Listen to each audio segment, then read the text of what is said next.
Bonjour à tous. Dans cette vidéo, je vous propose une lecture ensemble d'un mini-texte qui vient du livre « Le courage d'être soi » de Jacques Salomé. C'est un livre bienveillant et introspectif. L'auteur invite à mieux se connaître, à poser ses limites et à oser être fidèle à soi-même dans ses relations. C'est pas une chose banale ou facile à faire. Dans la deuxième partie de la vidéo, on va explorer les nouveaux mots et expressions qu'on a trouvés dans le texte, avec des exemples utiles. C'est parti! Combien de fois n'ai-je entendu, dans les nombreux séminaires de formation aux relations humaines que j'ai animés, de telles résolutions. Il faudra que je rende à ma mère la souffrance que j'ai vécue à cause d'elle. Il faudra que j'ose dire à mon père la souffrance qu'il m'a causée à cause de son alcoolisme. Ou encore de telles affirmations. Jamais je ne pardonnerai à mes parents la souffrance qu'ils m'ont causée en divorçant. Si nous écoutons au plus près chacune de ces phrases, nous remarquons qu'elles contiennent tout un point commun, qui est le mot « souffrance ». Il est énoncé par celui qui s'exprime, en termes d'accusation vis-à-vis de la personne dénoncée comme l'auteur de la violence, car la blessure ressentie, créée ou réveillée chez celui ou celle qui l'évoque, est confondue avec la violence du comportement, de la parole blessante, injuste ou inappropriée venant de l'autre. Nous pressentons peut-être alors confusément que les personnes qui parlent ainsi et qui nous sont confrontées au vécu de la violence ont tendance, par un raccourci réducteur, à confondre violence et souffrance, autrement dit, cause et conséquence, origine et effet, ou encore à confondre ce qui se passe aux deux extrémités de la relation. En effet, il n'est pas possible de rendre une souffrance, car la souffrance, c'est ce que nous ressentons. Nous sommes seuls à la produire ou à l'entretenir en nous. C'est bien celui qui souffre qui produit sa souffrance à l'intérieur de lui, même si elle est générée par une violence reçue de l'extérieur, qui, elle, l'a blessé. Ce n'est pas parce qu'il devient pour autant la cause de notre blessure. La succession temporelle des faits n'établit pas ipso facto une relation directe de cause à effet entre eux. Car ce n'est pas à proprement parler ce que l'autre dit ou fait qui nous blesse ou nous déstabilise. C'est ce qu'il touche de sensible, de déjà meurtri en nous, ce qu'il réveille ou réactive d'une blessure ancienne, déjà en place depuis longtemps et qui devient insupportable. Un des mythes les plus profondément enracinés dans notre société, c'est la croyance que les choses nous arrivent de l'extérieur, qu'elles sont une cause en dehors de nous, parfois au-dessus de nous, une cause indépendante de notre vouloir ou de notre volonté. C'est aussi l'idée qu'il existe, en dehors de nous, un responsable à notre malheur, à nos difficultés, à notre désespoir.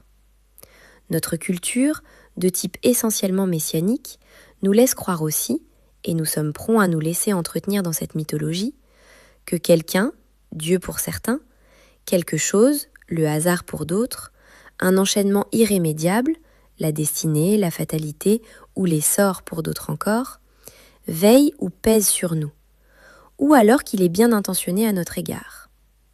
Cet autre, informel, est alors censé devoir prendre soin de nous, apporter des solutions à nos malheurs ou à nos déboires. Avec pour conséquence, s'il ne nous donne pas ce soutien, s'il ne résout pas nos problèmes, le sentiment ou la conviction qu'il nous en veut, qu'il est contre nous, que nous n'avons pas de chance. Ainsi risquons-nous de pratiquer vis-à-vis de nous-mêmes la pire des escroqueries, celle de ne pas entendre que nous sommes partie prenante de tout ce qui nous arrive, que nous sommes à la fois les initiateurs et les producteurs de notre propre souffrance. Le mot vis-à-vis exprime le fait d'être en relation directe avec quelqu'un ou quelque chose, souvent dans une position de face à face, et il peut aussi indiquer une responsabilité, un devoir ou une attitude que l'on adopte par rapport à autrui. Je me sens engagée vis-à-vis de mes collègues et j'essaie d'agir avec honnêteté. Elle a modifié son attitude vis-à-vis de cette situation après avoir mieux compris les enjeux. Une escroquerie est une action malhonnête qui consiste à tromper quelqu'un volontairement afin de lui prendre de l'argent, des biens ou un avantage. Exemple, il a été victime d'une escroquerie sur Internet en payant pour un produit qu'il n'a jamais reçu. Cette fausse loterie était une escroquerie destinée à soutirer de l'argent aux participants. Déboires. Les déboires sont des difficultés, des problèmes ou des échecs répétés que rencontre une personne dans une situation donnée. Exemple, après son déménagement, il a connu de nombreux déboires administratifs. L'entreprise traverse des déboires financiers depuis plusieurs mois. Le hasard désigne ce qui arrive sans être prévu ni contrôlé, sans raison apparente ou intention précise. Il s'agit d'un événement imprévisible qui ne dépend ni de la volonté humaine, ni d'un plan établi. Faisons 2 exemples. Par hasard, il a retrouvé un vieil ami dans la rue après des années sans contact. Le résultat du tirage est dû entièrement au hasard. Messianique. Le mot messianique qualifie ce qui est lié à l'idée d'un messie, c'est-à-dire d'un sauveur attendu pour libérer, guider ou transformer profondément une société ou l'humanité. Il peut aussi désigner une croyance exagérée en une personne ou une idéologie présentée comme capable de tout changer. Par exemple, certains voyaient en lui une figure messianique capable de sauver le pays. Ce mouvement repose sur une vision messianique de l'avenir. Enraciné. Le mot enraciné signifie être profondément attaché à une origine, une culture, un lieu ou des valeurs, comme une plante solidement fixée par ses racines. Par extension, il évoque quelque chose de stable, durable et difficile à changer. Comme dans les phrases suivantes. Ces traditions sont enracinées dans l'histoire de sa région. Ce sentiment est profondément enraciné en lui depuis l'enfance. Meurtri. Être meurtri signifie être profondément blessé, physiquement ou moralement. Le verbe meurtrir désigne le fait de provoquer une douleur intense, un choc ou une souffrance durable, souvent invisible mais marquante. Exemple. Après cette trahison, il se sentait meurtri intérieurement. Les paroles violentes peuvent meurtrir plus que les coups. Raccourci. Un raccourci est un chemin plus court que l'itinéraire habituel, permettant d'arriver plus vite à destination. Pour ce qui concerne la signification figurée, le mot désigne aussi une manière de penser ou d'expliquer trop simplifiée, qui peut parfois manquer de précision ou de nuance. Par exemple, il a pris un raccourci pour arriver à l'heure au rendez-vous. Dire cela est un raccourci qui ne reflète pas toute la réalité. Pressentir. Pressentir signifie avoir le sentiment ou l'intuition qu'un événement va se produire sans preuve ni explication logique. C'est une perception vague, mais souvent intense de ce qui pourrait arriver. Exemple.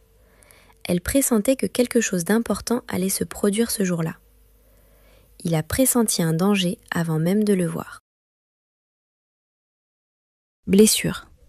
Une blessure est une lésion physique ou une atteinte du corps causée par un accident, un choc ou une coupure.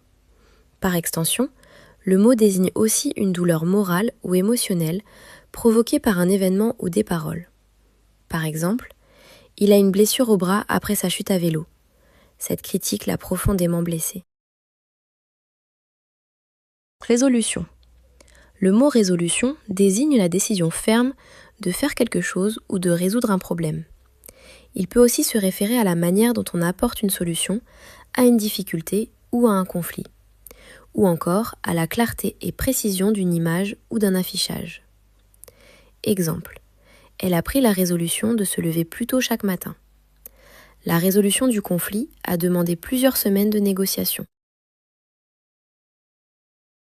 Malheur. Le malheur désigne une situation ou un événement qui cause de la souffrance, de la peine ou de la tristesse.